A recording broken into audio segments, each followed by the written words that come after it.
Hello and welcome to Devotionables, brief devotions for busy people. My name is Derek, and today we'll be looking at Psalm 62.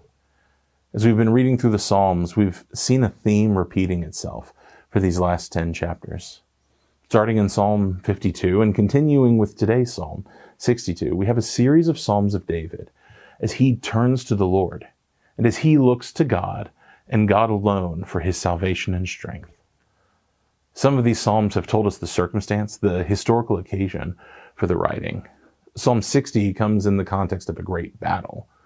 Psalm 59 was after Saul sent men to kill David. But in every circumstance, whether the exact situation is explained to us or not, these Psalms have had one clear message.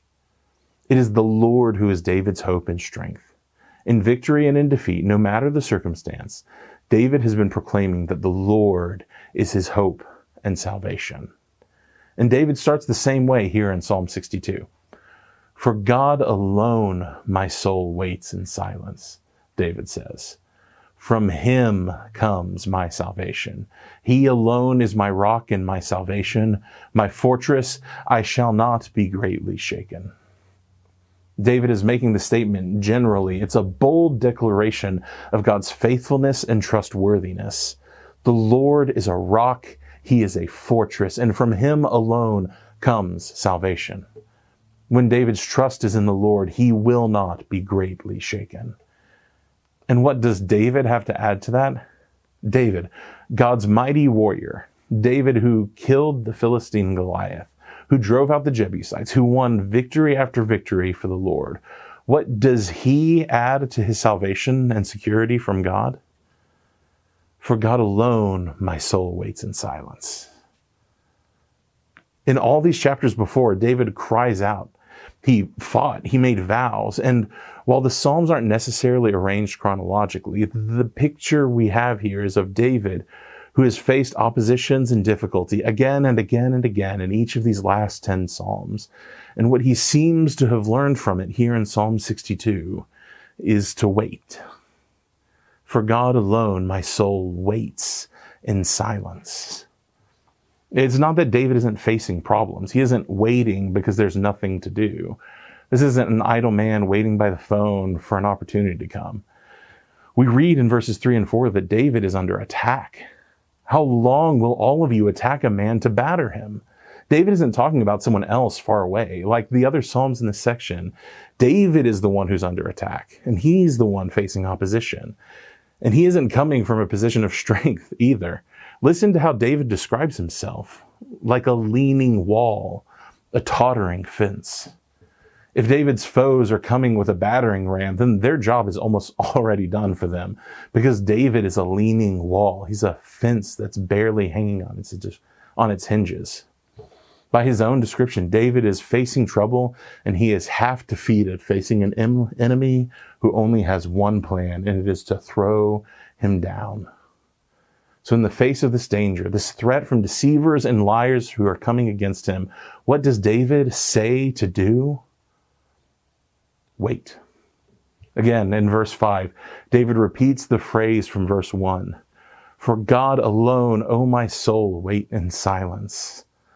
But notice that this time it isn't a general statement like before. This time, David is speaking assurance to his own soul.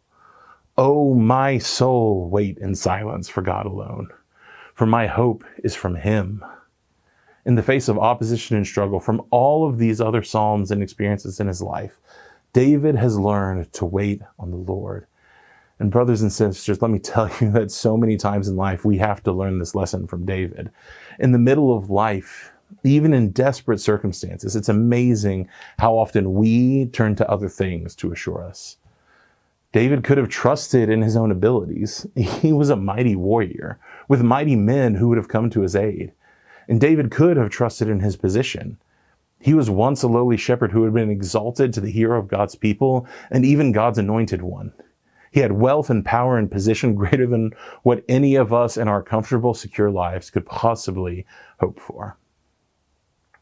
But David had also seen those things stripped away. He had been pursued and chased. He had been plotted against and maligned. Even in wonderful seasons, he had seen his sin wreak havoc on his life and his kingdom. And so David's hard-won wisdom in the face of troubles is to turn to the Lord and wait. For God alone, O my soul, wait in silence. For my hope is from him. He alone is my rock and my salvation, my fortress. I shall not be shaken. On God rests my salvation and my glory, my mighty rock, my refuge is God. David on his own was like a half-fallen wall, but in the Lord, his rock, his refuge, his fortress, in the Lord, David shall not be shaken. David speaks it to his own heart as a reassurance and comfort, and then he turns to the people, to us, in verse 8. Because the Lord isn't just a shelter for David, he is a refuge for all who trust in his name. God is salvation for all who seek him. And so, trust in him at all times, O people. Pour out your heart before him. God is a refuge for us. God is a safe place in the midst of a storm. He is the rock when all else seems to be slipping away. When we are falling and lacking and pushed to the end of ourselves, God is a refuge for us. So wait on the Lord. And if it's a struggle to wait, be encouraged, because even David had to remind himself to wait. Pour out your heart before the Lord. You can trust him with all that you have and all the problems that you face and infinitely more. Pour out your heart before God. He is a refuge for us.